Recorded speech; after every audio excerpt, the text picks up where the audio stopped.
कल महुआ जी की पेशी है, कल कमेटी ऑफ एथिक्स के सामने वो हाजिर होंगे। अब कमेटी उसके बाद जो फैसला करेगी, मुझे लगता है कि 2 तारीख के बाद मेरा बोलना जो है ज़्यादा उचित होगा। इसका भी मामला निपटेगा कि मेरा जो आरोप है कि महुआ जी ने राष्ट्रीय सुरक्षा के साथ खिलवाड़ किया कि नहीं किया, महुआ जी ने भ्रष्टाचार किया कि नहीं किया। कोई भी आदमी जब केस फाइल करता है तो वो अपनी जीत की ही कामना करता है।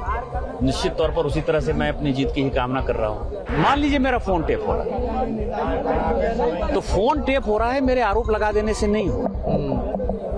उसके लिए मुझे अपना फोन जो है जमा करना पड़ता है, FIR करना पड़ता है। सुप्रीम कोर्ट की कमेटी 5 बार राहुल गांधी से फोन मांगती रह गई और उन्होंने अपना फोन नहीं दिया। कैश फॉर क्वेरी मामले में विवाद थमता नहीं दिख रहा है। टीएमसी सांसद महुआ मोइत्रा और भाजपा सांसद निशिकांत दुबे के बीच जुबानी जंग तेज और तीखी होती जा रही है। महुआ मोइत्रा पर हमला करते हुए निशिकांत दुबे ने कहा कि वे एथिक्स कमेटी के सामने पेश होंगे और उन्हें उम्मीद है कि वे मामला जीतेंगे। उन्होंने ये भी कहा कि यह मामला अब भ्रष्टाचार से अधिक राष्ट्रीय सुरक्षा का मामला हो गया है। पार्लियामेंट के एक नियम कानून है, मैंने अपना कंप्लेन कमेटी ऑफ एथिक्स को दिया है। कमेटी ऑफ एथिक्स में मेरा डिपोजिशन हो चुका है। चूंकि मुझे नियम कानून की जानकारी है, उसके हिसाब से जब कोई केस आप करते हैं या किसी चीज पर कोई कमेटी बात करती है तो अंदर क्या हो रहा है, बाहर क्या हो रहा है, मेरे के क्या मन है, इसके ऊपर कोई विचार नहीं होता। कल महुआ जी की पेशी है, कल कमेटी ऑफ एथिक्स के सामने वो हाजिर होंगे।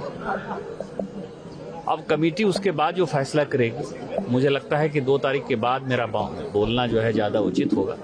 इसलिए आप सभी अखबार वालों से, मीडिया वालों से मेरा विनम्र आग्रह होगा कि मेरी बात को ये कोई अहंकार नहीं होगा, क्योंकि मीडिया ही सबकी जान है। आप मजबूत स्तंभ हैं जिसके कारण कि कोई चीज़ें जनता तक आती हैं कि कौन सही है कौन गलत है।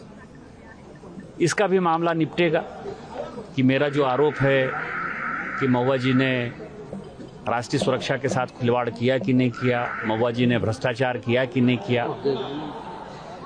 इस पार्लियामेंट में 10,000 रुपया लेने के लिए, क्वेश्चन पूछने के लिए सांसद बर्खास्त हो चुके हैं, निष्कासित हो चुके हैं। माननीय सुप्रीम कोर्ट ने भी कहा है ये बात। ये उससे ज़्यादा सीरियस विषय है। भ्रष्टाचार तो एक तरफ है ही, दूसरी तरफ विषय राष्ट्रीय सुरक्षा है। इन चीज़ों के बारे में विशेष जो कुछ भी है वो मैं 2 तारीख के बाद बोलूँगा। फैसला क्या हुआ सर? पक्ष में उम्मीद है सर? कोई भी आदमी जब केस फाइल करता है तो वो अपनी जीत की ही कामना करता है। निश्चित तौर पर उसी तरह से मैं अपनी जीत की ही कामना कर रहा हूँ। फोन टेपिंग को लेकर भी लगातार मामले सामने आ रहे हैं। फोन टेपिंग को लेकर राहुल गांधी ने भी सवाल उठाए। देखिए, इसके लिए कल सारी चीजें टाइम फिक्स होगा। मान लीजिए मेरा फोन टेप हो रहा है, तो फोन टेप हो रहा है मेरे आरोप लगा देने से नहीं हो। उसके लिए मुझे अपना फोन जो है जमा करना पड़ता है, FIR करना पड़ता है। ये जितने लोग हैं उनको मैंने कहा, पेगासस का मामला जो है सुप्रीम कोर्ट में ये लोग गए।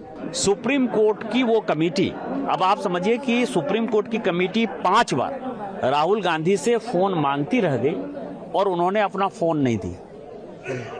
उनको जब सुप्रीम कोर्ट पर भरोसा नहीं है, सुप्रीम कोर्ट की कमेटी के ऊपर भरोसा नहीं है, जांच में भरोसा नहीं है, तो ये नहीं है ना कि बस आपको मार दिए और आगे चल गए, आपके ऊपर आरोप लगा दिए चल गए।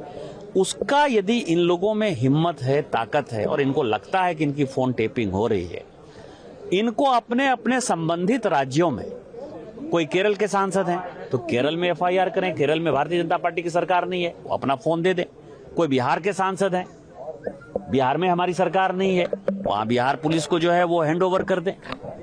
कोई दिल्ली है, दिल्ली पुलिस को जो है अपना हैंड ओवर कर दें। कोई बंगाल की सांसद हैं, बड़ी महत्वपूर्ण अपने आप को मानती हैं, बंगाल में हमारी सरकार नहीं है, वर्षों से सरकार नहीं है, कभी सरकार नहीं रही है।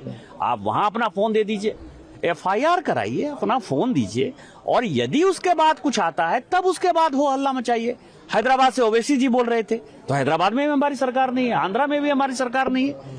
तो इन सबों से मेरा विनम्र आग्रह होगा कि आप अपना अपना फोन दीजिए, जांच में शामिल होइए और जांच के बाद इसके बाद बताइए। ये सभी जो है गलत बयानी कर रहे हैं। क्या है, इंडिया अलायंस पूरा खत्म हो गया है, कोई राहुल गांधी को नेता मानने को तैयार नहीं है।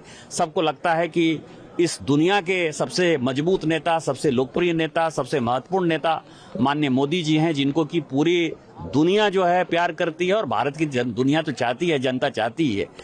तो अगली बार 2024 में माननीय मोदी जी को प्रधानमंत्री बनना है, तो माननीय प्रधानमंत्री जी के इमेज को कैसे डेंट करना है, तो नहीं होता है छोटा सा जो है हमने आपको छुआ दिया, एक कांटा छुआ दिया लगा के हमने बहुत बड़ा काम कर दिया।